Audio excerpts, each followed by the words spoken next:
what is some common language that we use around children, which could be reinforcing stereotypes unconsciously? And what should we use instead? So that is a great question, because sometimes we have really good intentions and we don't realise that we're actually reinforcing negative stereotypes, or perhaps not being as inclusive, as we might want to be.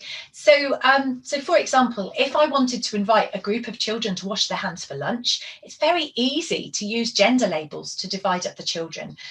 Boys, go and wash your hands, and then later, girls, go and wash your hands. Well, actually, it's best to avoid gendered language, because occasionally we do have children who don't feel that they easily fit into this binary simple boy or girl.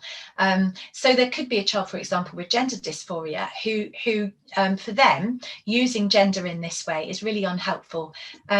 And sometimes, as you say, we can be reinforcing stereotypes. So another example might be, if we're using terms like big, strong boy, or telling someone they're being really brave, oh, what a brave boy you are.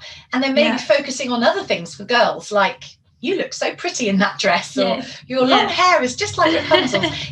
These sorts of things, they do sort of slip out quite easily sometimes, but we need to be aware that these sorts of phrases can give messages to our children. So, for example, in the examples I've just given, the message the children are receiving is that boys are brave, boys are strong, girls are pretty princesses, right. And we hear phrases like boys don't cry. That's another example of a gender stereotype that really easily slips into daily life.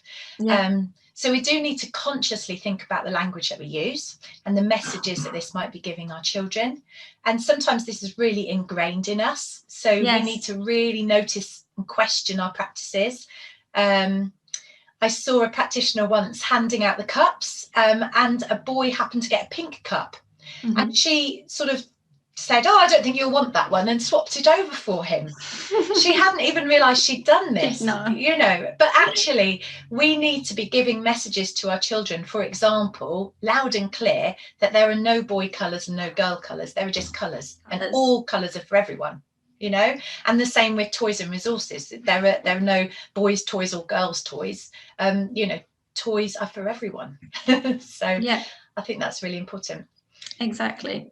So as long as we're conscious of that and we don't sort of make assumptions, then we're doing the best we can. Absolutely. I mean, I think you've raised a really good point there, talking about making assumptions, because actually stereotypes, we're all using stereotypes all the time anyway, and stereotypes only become a problem when we're making assumptions based on our thinking, because that's when we might act less favorably on a child because of that stereotype, and then it becomes discrimination, and it's become unhelpful, full of prejudice, and negative. And so, we need to be aware of, obviously, firstly, how easily we can fall into stereotypes, but also that we all have unconscious bias. And, we all use certain characteristics to make judgments about people without thinking about it. And our brains are making these snap judgments quite naturally, using the information it has available. Most of the time, that's going to be obvious characteristics like age and gender and race, colour of skin, cultural cues, So we're all subject to this. It's not discriminatory in itself to actually have unconscious bias, but our bias can then lead to discriminatory behaviour. So we need to be aware of it. So, for example, in a setting, you might have a setting manager who's interviewing for a job, and when they're reading through the CVs for the job, they might be influenced unconsciously by reading the candidate's name, or their age, or their religion, or a cultural reference. They haven't even met this person, but they've already got an idea in their head about them. And so, it would be quite easy to say, well, this is unconscious, I'm not thinking about it. I can't be held responsible for that, can I? Right. But actually, that isn't strictly true, because what we need to be doing is reflecting upon ourselves, really trying to be more aware of our biases, identifying them to the best of our ability, trying to review aspects of our practice, and that might include policies and procedures as well, because there might not be, but there could be hidden biases there. And obviously we know what young children pick up on discriminatory attitudes and, you know, stereotypical behaviour and things, often from the home or from adults who are close to them.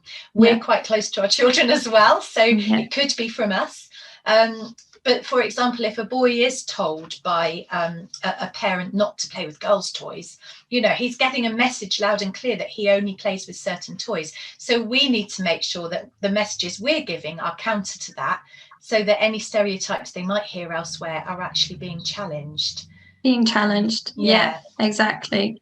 And there are great, sorry, I'm interrupting you, but there are some great books out there as well that think about these sorts of things. So so there's a lovely book which is looking at being inclusive and not excluding people. Michael Rosen has written, actually, it's called This Is Our House, and it's about children playing with a big box, and this box is for everyone. It ends up being a box that everyone can play in. And initially it was a box that, you know, you're not allowed to play in if you're wearing glasses, or you're not allowed to play in if you're a boy, or you're not allowed to play in if you've got a brother, or, you know, there are all these reasons. And actually in the end it ended up being the box, the house was for everyone. So, and there's another one called When the Dragons Came, by Lynn Moore and Naomi Kefford, and that's really a lovely story about some dragons who moved into Poppledown town, and nobody liked the dragons because they were different and they did things differently.